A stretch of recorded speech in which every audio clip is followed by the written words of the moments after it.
Okay, let's get into it.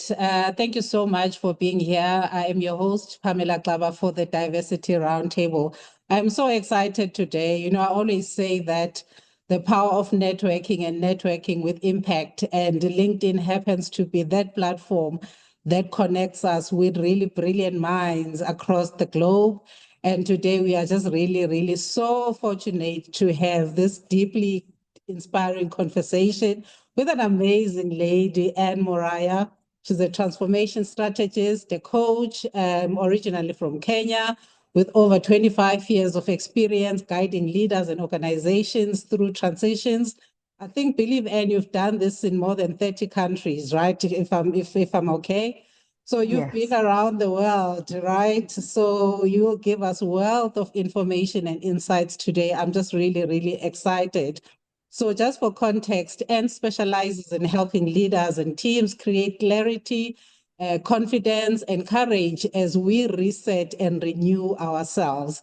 So our topic today is the power of reset to revitalize your life and leadership. So we'll explore practical insights, mindset shifts, and storytelling that can help all of us to reset both in our professional and our personal lives.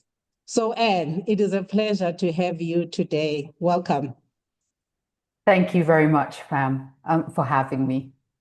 Yes, so I think let's kick in with our discussion. And before we dive deep into the subject, can you just give us a bit of background, who you are, where you've been, where you're from, what got into the space in the first place in terms of helping leaders transition as they navigate their lives as well as their careers. Over to you, a bit of Yes. background and intro. Thank you very much, Pam. So, yes, I'm a firstborn daughter. I am a mother of two adult children. Mm. I was born, raised, educated in Kenya, in East Africa, and have had a life that has been very interesting. Interesting in the sense of when I think back to my even professional journey, I started off with a keen interest in strategy, change management, and psychology. And the psychology of it was a bit interesting because I came into that as I watched my children grow, as I watched some of the other students in the school that they went into, and I was just curious.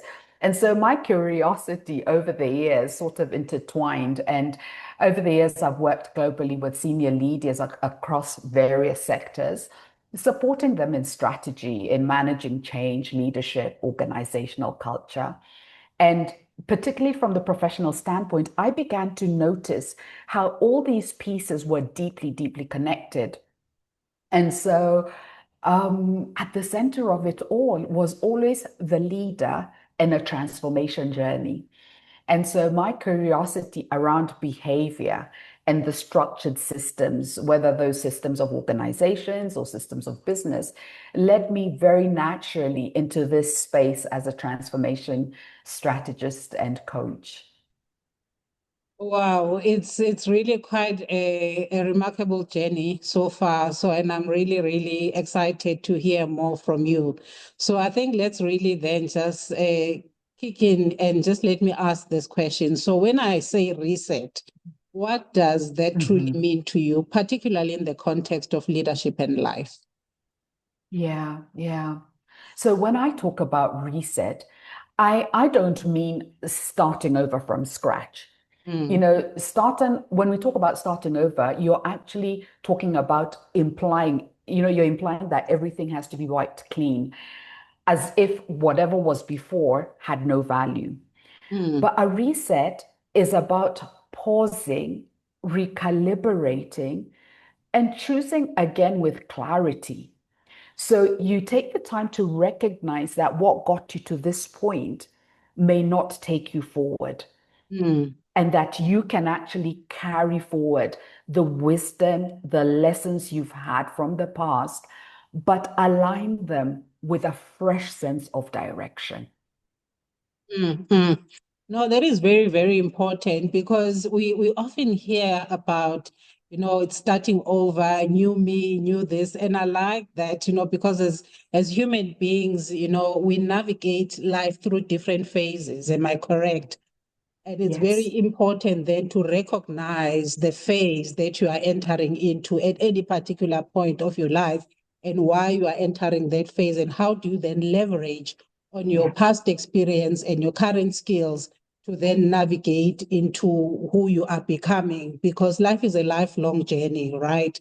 And it's very important then that we carry, those experiences, but also take the lessons from some of the experiences that might not have served us well in the past and say, what was this trying to teach me? Does that resonate with you?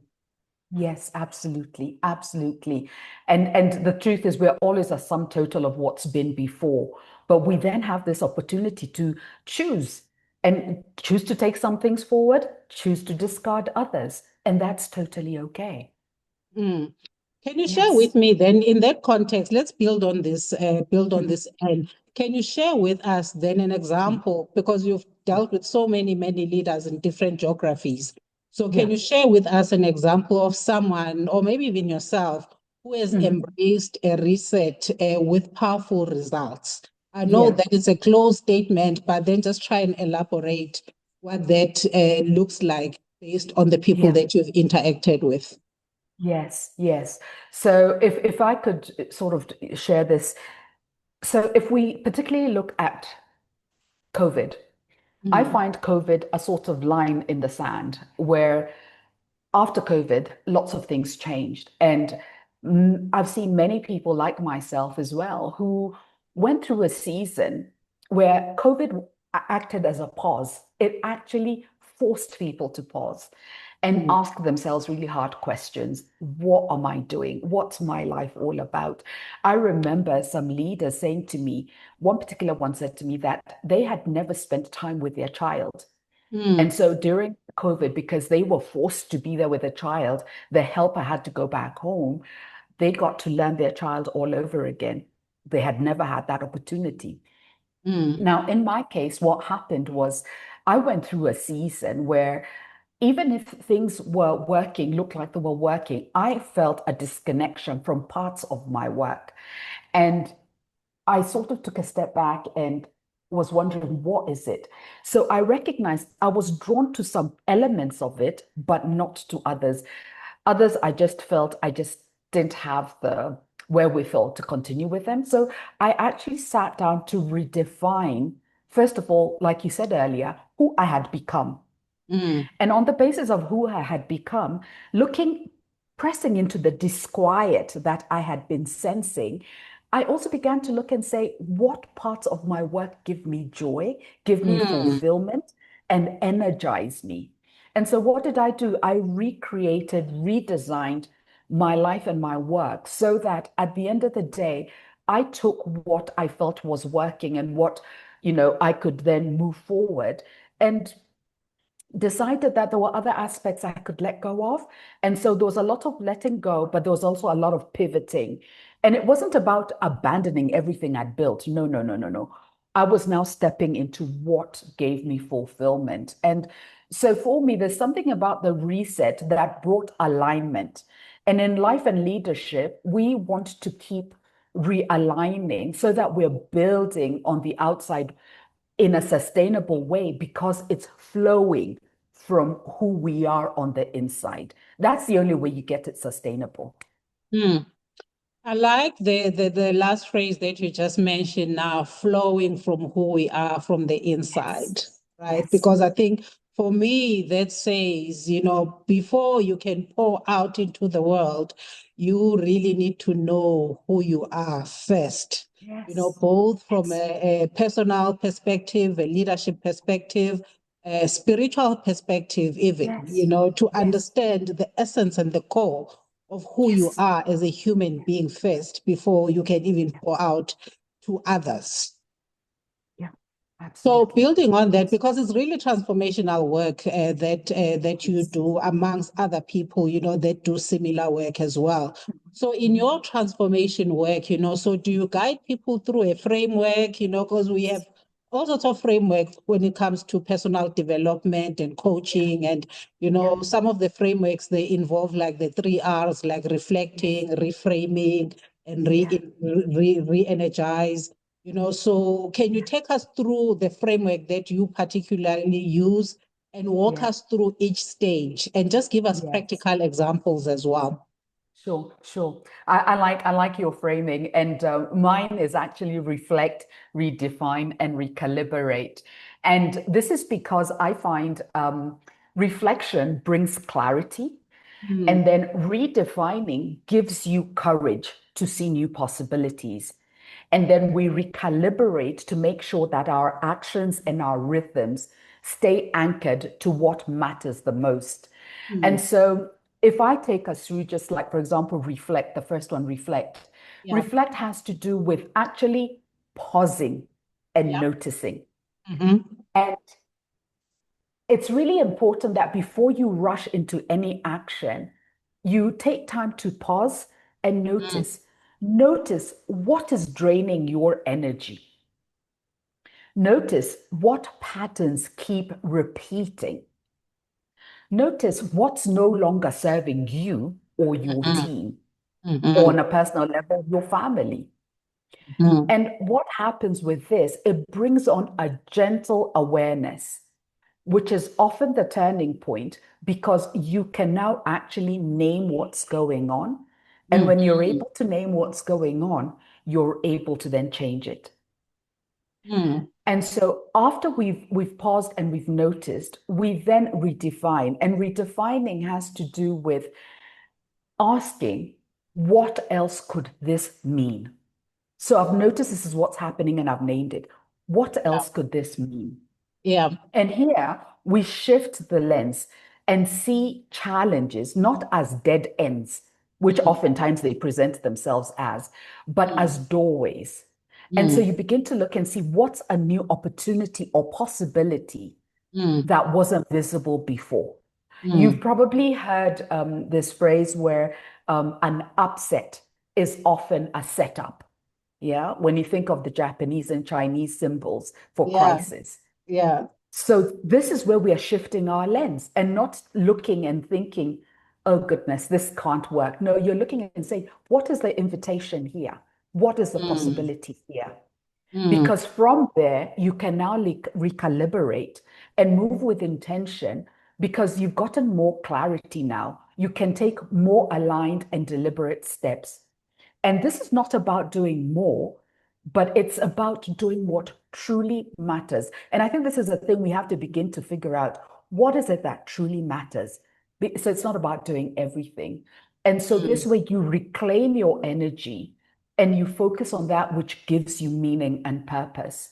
And so mm, whether you're an individual or an organization, you can actually move forward with courage because this is anchored on what is important to you, and mm, you're able to do so even with greater confidence. mm, Yes. mm. Yeah.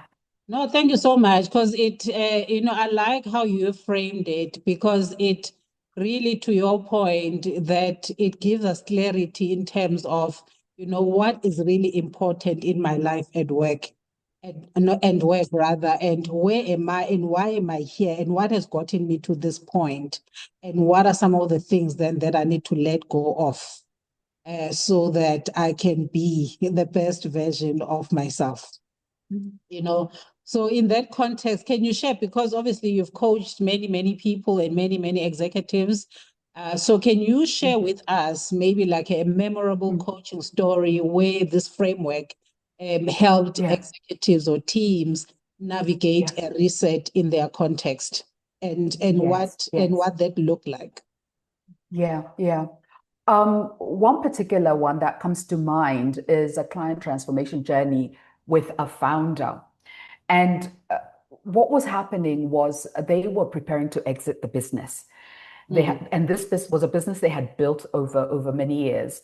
Now, mm, for them, the transition was more than financial, it was deeply personal. Their identity was so intertwined with the company. And so stepping away felt impossible. mm, And so I encouraged them to slow down and simply notice what was emerging. for them in terms of what energized them, what drained them about running that business, what Mm, was no longer aligned with the season of life they had come into. And so mm, what happened is the pause created the space for them to see what they had been avoiding, that mm, they were actually ready to let go, but didn't trust what was on the other side of letting go.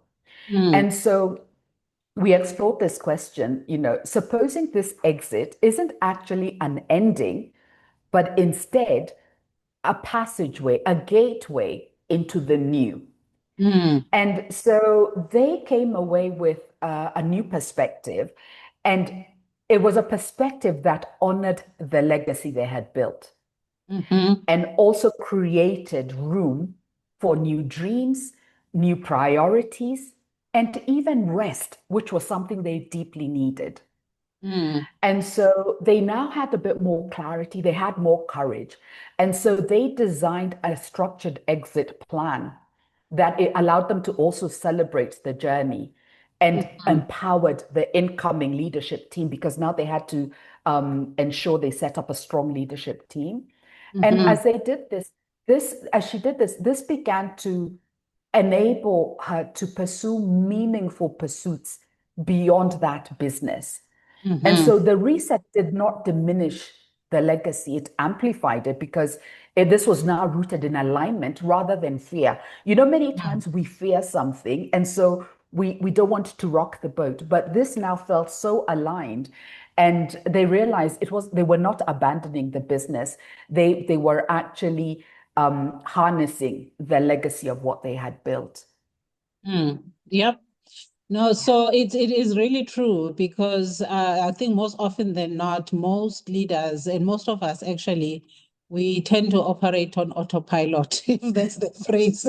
Yes. It's like we just do this thing and then we move on to the Yeah. next thing and then we move on to the next thing.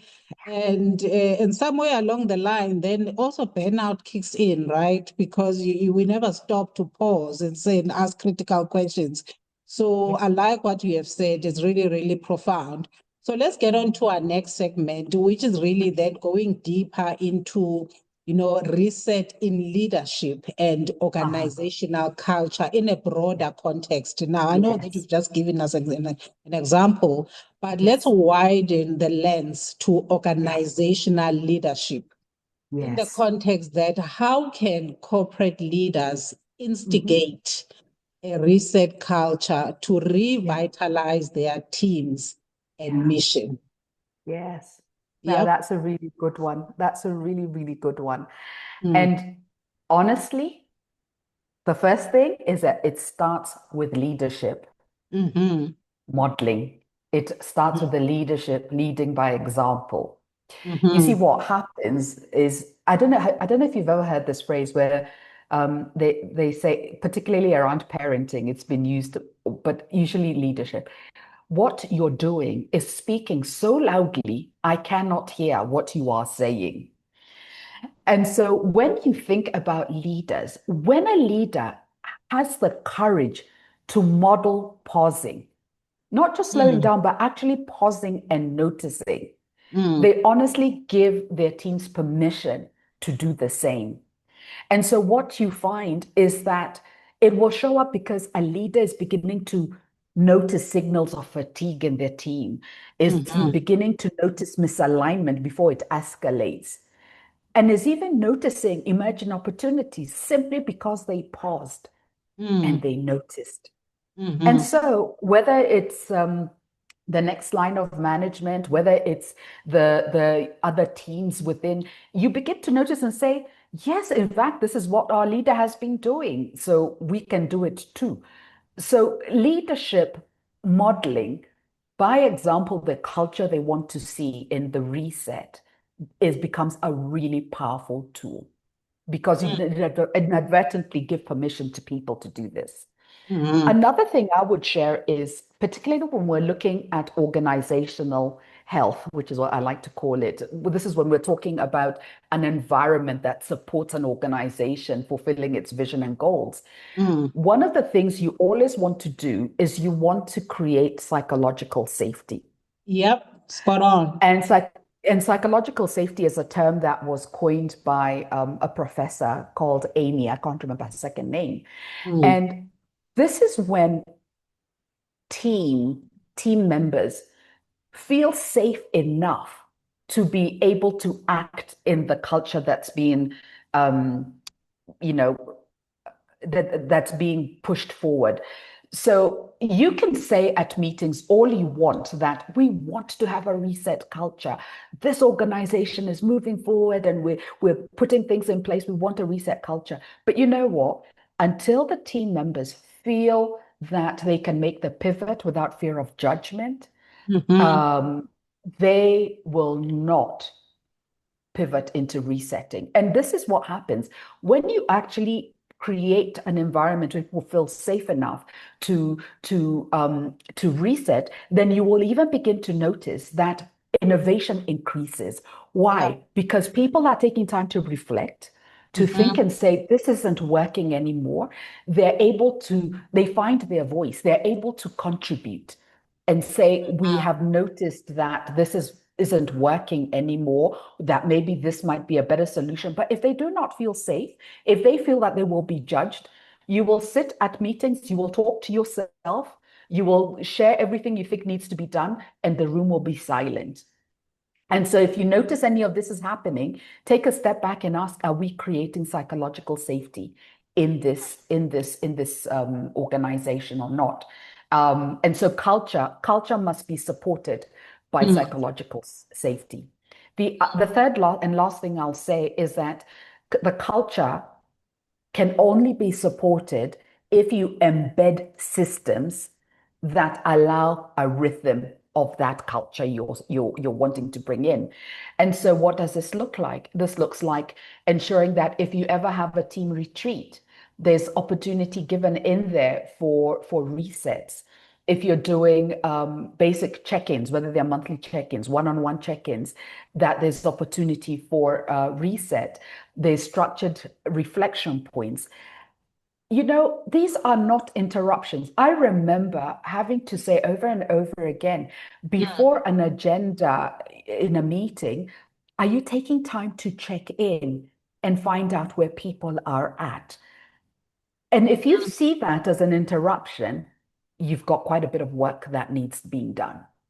Mm. Because until these people are in a space where they feel that they are seen, they're appreciated, you cannot honor or even get to a place where things will work for the organization. Because this is the truth. A practice like this will keep the mission alive. Why? Because people will keep checking in. Are we on mission? Are we being relevant? Is what we're doing relevant to mission? And so that is Mm-hmm. energizing. They'll be adaptive. They're checking in, we're flexible enough to shift. We're not just Mm-hmm. pivoting just because everyone's pivoting. We're looking at what's going on in this space of ours. You're aligned, you're anchored to purpose, to the vision of the organization and the values. That cannot happen outside of these three aspects as the key aspects that undergird any culture of any organization. And so a reset culture, honestly, is not a luxury. It's a responsibility that needs to be taken on by the leadership because it will create space for people and purpose to flourish together. Mm. No, thank you, Anne. Because also what I'm hearing you say, just in summary, is that, for leaders to build a reset culture in the organization, it must be intentional. Completely. Yes, but also it must be proactive, you know. Yes. So we shouldn't wait until something happens and be like, oh, okay, what did we miss? How do we, reflect and almost like fighting fires and being reactive after the incident has happened, right? So, which leads me then to this segment that says, let's talk about reset amid adversity, right? Mm, So to mm, contextualize is that many people reach for a reset when they are overwhelmed and or they're even burnt out. So mm. any advice on how to reset effectively in the midst of pressure? Because in most environments, whether socially or in the corporate setting, there's always pressure, right? But then how do we then, make sure that we reset effectively instead of waiting for burnout or, waiting for us to be overwhelmed amongst the pressure, amongst the deadlines, Yes. amongst the Yes. deliverables, even in our Yes. personal spaces, we juggle so many Yes. things, we multitask, there's home, there's study, there's Yeah. family, there's work, there's everything. Yes. So can Yeah. you contextualize this for us? Yes, yes, indeed. Yes, I can. So the key is to learn how to reset regularly and to do so in the midst of whatever is going around you, so that you're more resilient. And so there's what I refer to as alignment moments. Mm, And so what I encourage, these are small intentional pauses, and they take just a few minutes, but they make a mm, big difference. And mm, so it could look like in the midst of your day and things are all over the place, you just step outside. Go outside and look at something very different. If you're fortunate enough to be somewhere where there's nature, step out and just, in fact, they call it it's almost take a nature bath, where you just walk under a tree, look at a flower. But what you're doing is you're shifting your focus to something else. mm, And what that does, it actually refreshes you. mm, Just that little short thing you did refreshes you. Or it could mm, be as simple as you taking a few deep breaths, breathing deeply in and then breathing out a few times mhm, so that you transition into the next meeting. mhm, It also looks like you creating margin in your day so that you don't always have back-to-back meetings. You at least mhm, have 5-10 minutes where maybe you can stand up and stretch, breathe in, and so that you're then able to shift gears and move on. Another thing is mixing up your tasks so that if you've been working on one thing for a long time, maybe set a timer after 20 minutes, get up and go on and do a different task. Because what that will do, it will also just refresh you. But what's really important is to recognize, small as these pauses look like, they're mm, actually quite effective because what you're actually doing is you're creating mindfulness. You're mm, creating yourself being present in a thing. And so I know of someone who, as a really busy executive, trained themselves to, in between meetings, to just like, especially if you're doing remote meetings, mhm, to just put down their laptop, who shut it down for 5 minutes. And mm, during that 5 minutes, just breathe. mm, Just breathe. mm, And if you're feeling, you're cluttered in your mind, mm, write down some things, just a dump, like a brain dump. Write down things, whether on a device or on paper, just jot down some things. And that really helps you shift from there. Or it could even be just take, especially if you've really had a hard time, a mm, hard day or a hard meeting, just mm, note down 3 things you're grateful for. mm, And what that does is it reminds you that all is not lost. mm, And so it realigns you. So these are just ways of putting in alignment moments to align you back into mm, who you really are so that you're not frazzled by what's going on. mm. So it's basically you need to give yourself permission for me time. Yes. Because sometimes also, the trap that we get into, especially as women leaders, not that males don't get into this trap, but I think it's more prominent for female leaders, is that we wear our nurturing hat and our multitasking hat, and then we tend to forget about ourselves. Or sometimes we Absolutely. tend to feel guilty for giving ourselves me time, Yeah. because then you're thinking, oh, I could be doing this, I could be doing that. But I think, what I'm hearing is that it's okay to give Yes. yourself permission to pause and focus on you and in terms of what your body, what your spirit, what your soul is telling you. Yes. I like how you've put it. And I Mm, would say it's not just okay, it's important. So let me give an yeah. example. For example, when you think of a car, if you're driving a car and it starts blowing out some steam in the front. You're not going to keep driving. You will stop. You will open that hood in the front to find out what's happening. So Mm, similarly, if you find yourself boiling over, maybe you're having a headache or maybe you're losing your temper easily, stop, mm, stop. Take the 5 minutes to check in. What is going on? Or mm, breathe or take a walk. It's mm, really important. And whatever's going on internally is usually a signal. So you mm, don't want to override that and keep going mm, because then, like the car, it could just knock and you'd have to leave it by the side of the road and find a different way. mm. No, thank you this for this. And so can you hear me? Yes, I can. Yeah. So does a cultural background influence this? And this is like really a deliberate question because you Yeah, have done work in multiple geographies, in multiple countries. You have worked with diverse yes, leaders, diverse people, diverse communities. And yes, so, from a cultural background context, what yeah, are the dynamics then that you tend to see in this yeah, space? And then maybe also give yeah. us context, which geographies, which locations, because yeah, it's quite a rich background that you have. Maybe just dive deep also into your background and how you started and how you branched out of Kenya to do work in other countries. But first, let's Yeah, ask the cultural background context yeah, in terms of the yeah, diverse people that you have worked with. yeah, yeah.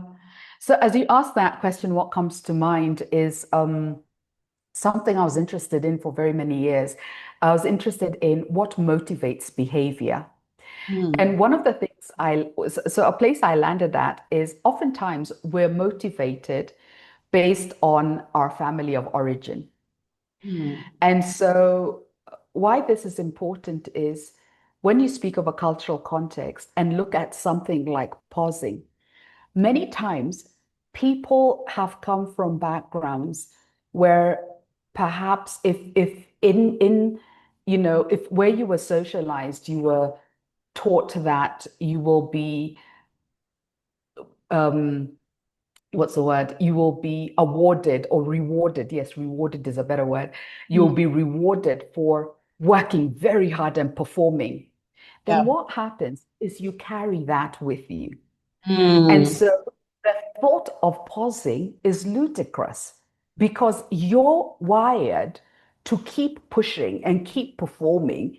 And so you have to unlearn to learn. So you unlearn the performance mindset and now train yourself to pause and understand why it is important to pause so that you don't break down.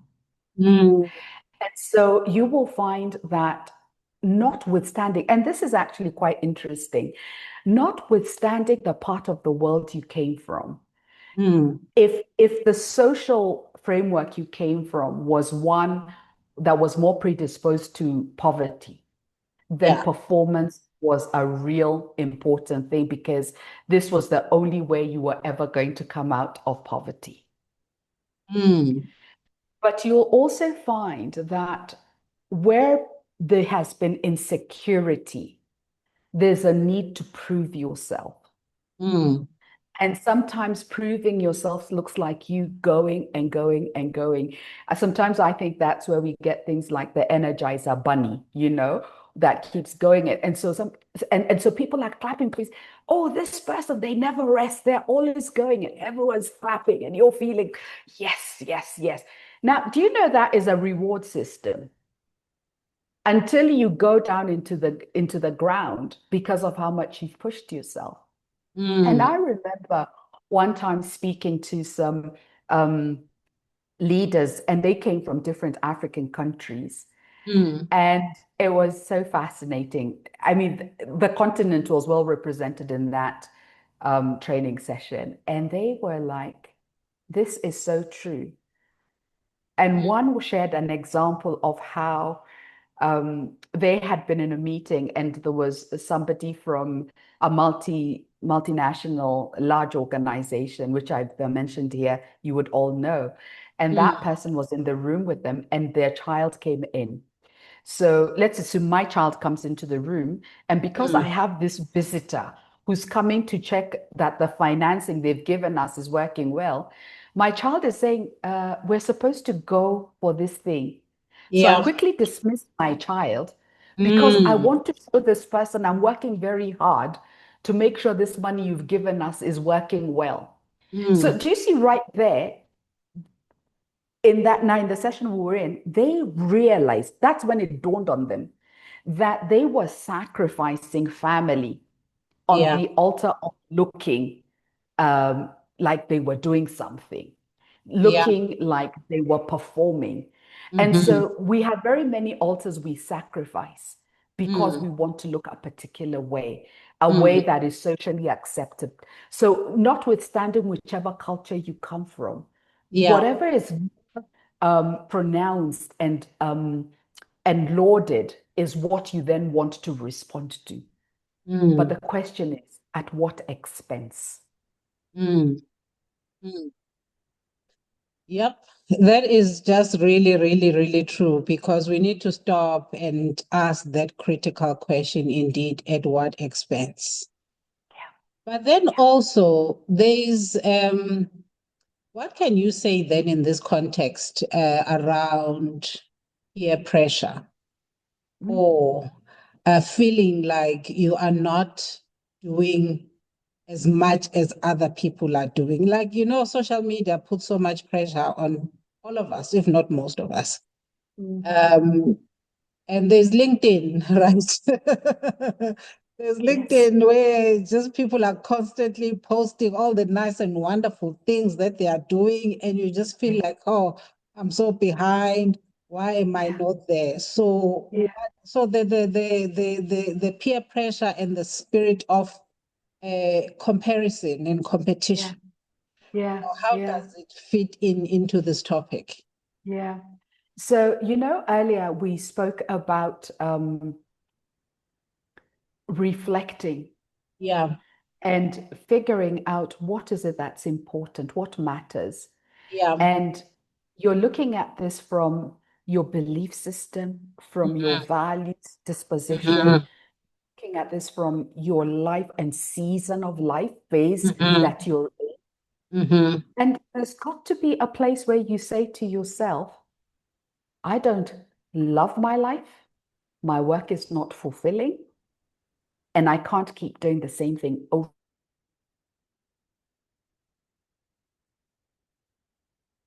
and over again and hope to change.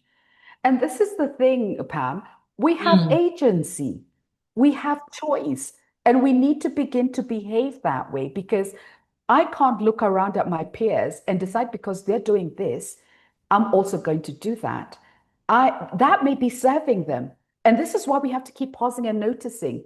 Because supposing it doesn't serve me, or supposing it served me in a different season, but no mm, longer serves me today. mm, I've got to make certain decisions. And I'll tell you, like for myself, many years ago, I attended an event just like this one. mm. And the speaker said that the life you have right now is because of the choices you've made. Yeah, I honestly was very offended by that statement. And what it did is it confronted me. And I had to make certain choices, different choices for what I wanted. That's the yeah, realization that hit home. And mm, so, for example, today, I don't work on Fridays. I don't. And it's actually on my signature on my emails so mm, that anyone I'm corresponding with knows that they should not expect me to respond on a Friday. I don't work on Fridays. Why? Because I want to give myself space to rest, to mhm, renew, to mhm, reflect. And mhm, it's simply because also of my makeup. I am one who values space to reflect.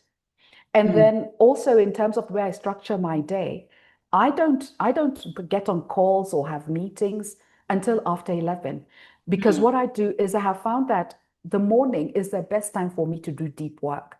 mm, So I have that's the way I've structured even my scheduling. So what am I doing? I'm putting in boundaries. We have to be mm, brave enough to put in boundaries around our life and decide what will I do, what will I not do.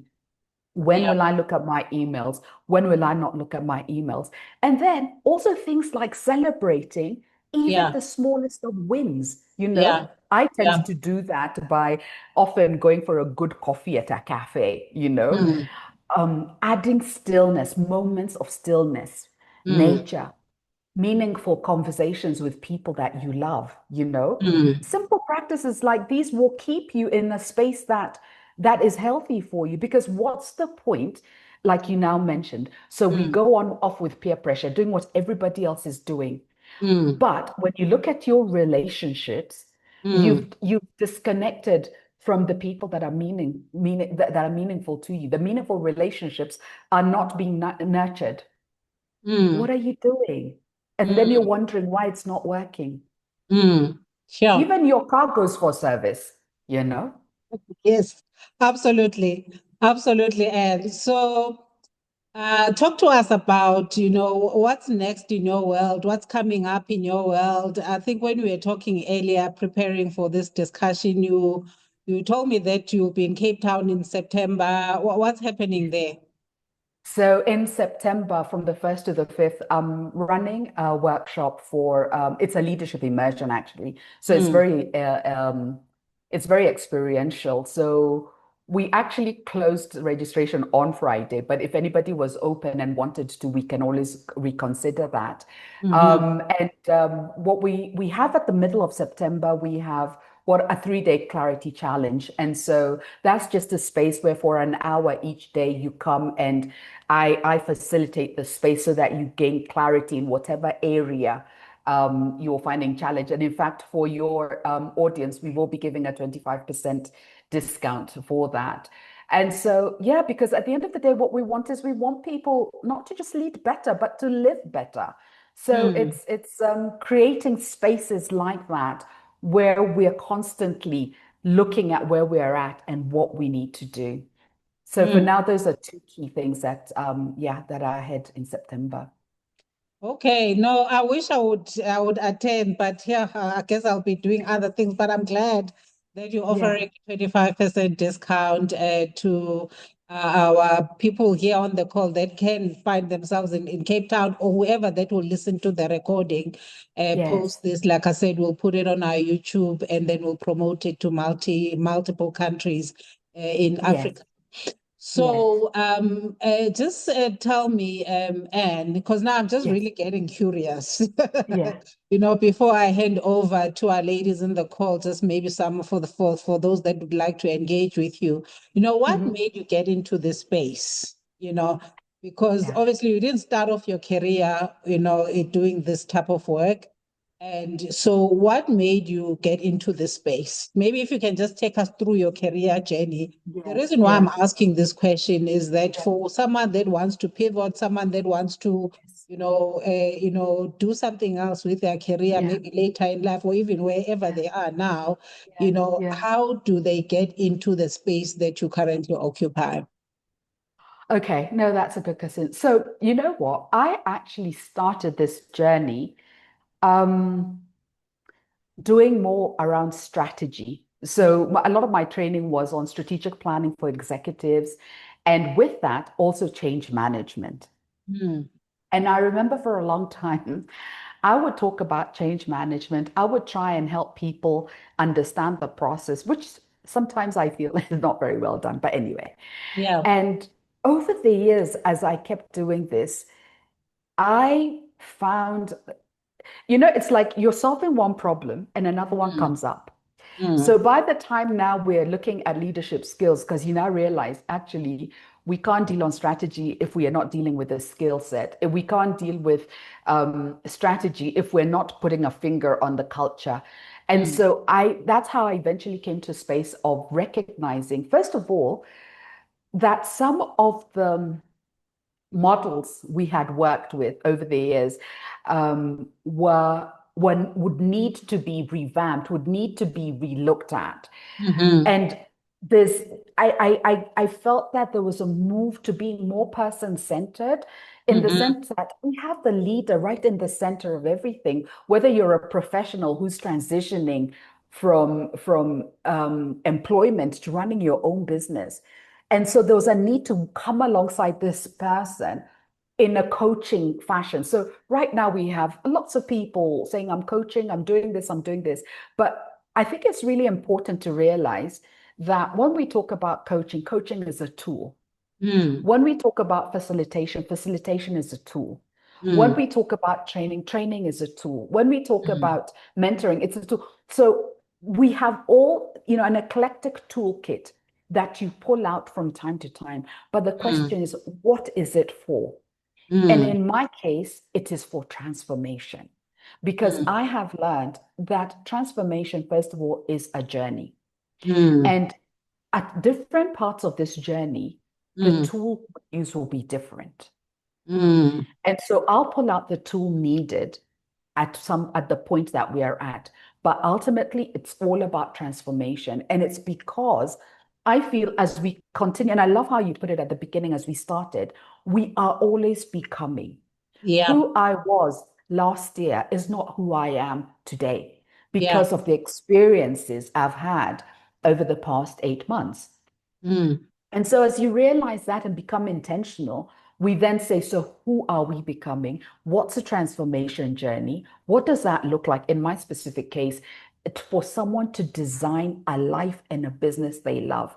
Now, that in particular became very important to me because I realized we tolerate our lives.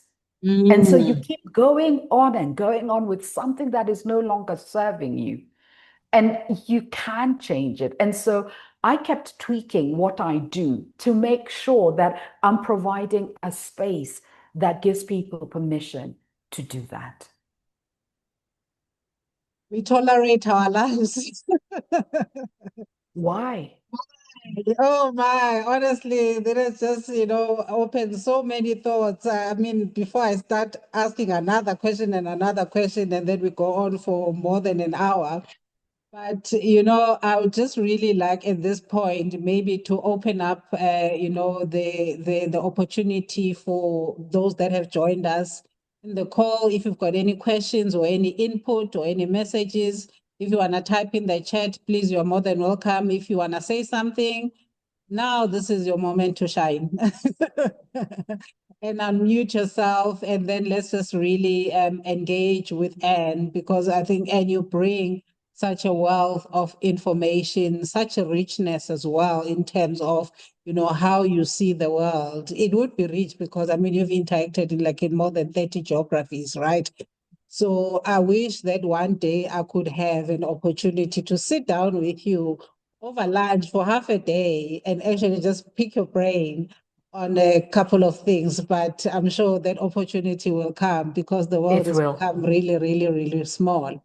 Yes. So anyone in the call that would like to engage with Anne, I see Belinda, you have unmuted yourself. So over to you. Hi ladies. Hi Anne. Hi Pam. Yes. I think for me, what I took out today is realizing that I had a forced courage actually to research after 10 years. And unfortunately, you don't realize that you're burnout or you're overwhelmed or all these things that you keep pushing, you can't quit.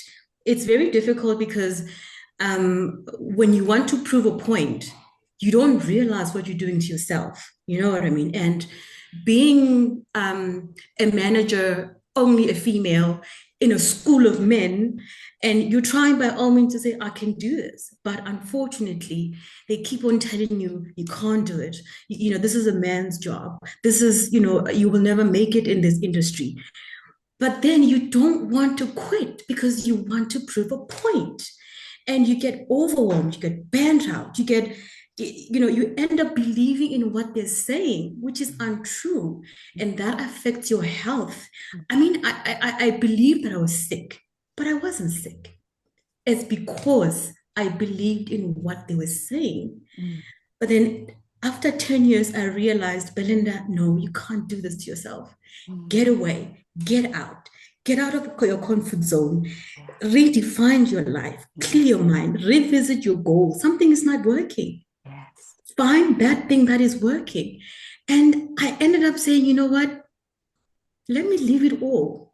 Let me find me. Let me find what I can do. And I did that. But it took me 10 years to realize that this is not for you. You were trying to prove a point, and it's not right. But thank you so much for giving me that, and again, to assess or reassess your social circle. When you're down, Yeah. you realize that you only have one friend. Yeah. So thank you very Spot much. on. Spot on, Belinda, right? When the chips are down, I don't know, that's when you realize who your people are, right? But then it's also an opportunity for you to build new relationships that are aligned to who you are becoming, right? So thank you for that comment that you've shared, Belinda, with so much grace as well and conviction. So anything that you'd like to maybe say in response to Belinda, Anne?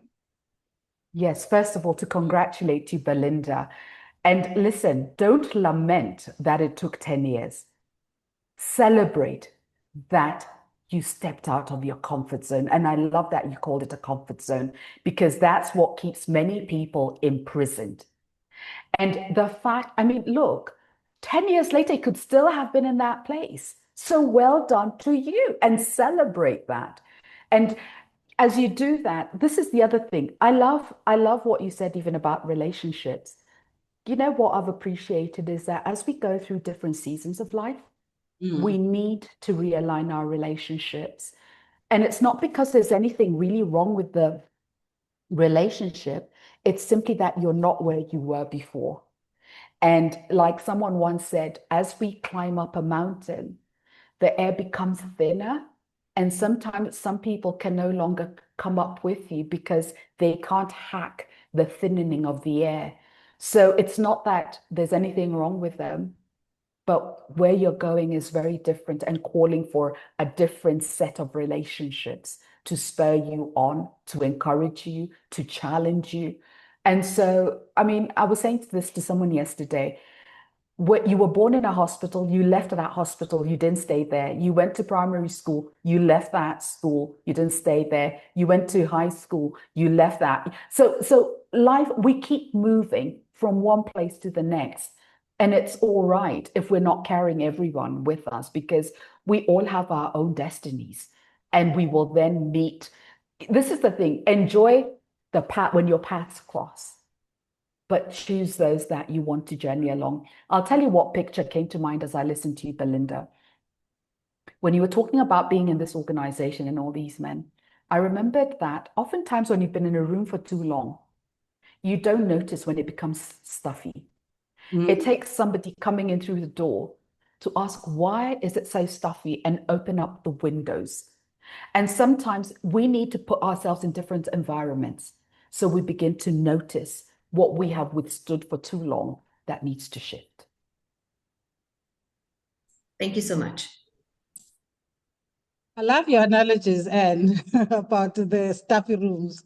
Yeah, and it's so true, right? It is so true. Thank you so much for that. So anyone else, before we take some closing reflections? Mary, you are muted, so over to Yes. you. Okay. Thank you so much. And that was very inspiring as always. So I think what Belinda was saying about proving a point, that's something that happens to a lot of people. And I go through that kind of situation as well. Like you don't want to seem like you are a failure. Like you have to prove a point, and then you keep doing things that do not produce any value or bring any kind of happiness or meaning into your life. So I think that's the trap. But I want to say also that Pam, you know that I know Anne, we know each other, and she is the one who actually inspired me to register my business, something that I was putting on hold for a long time.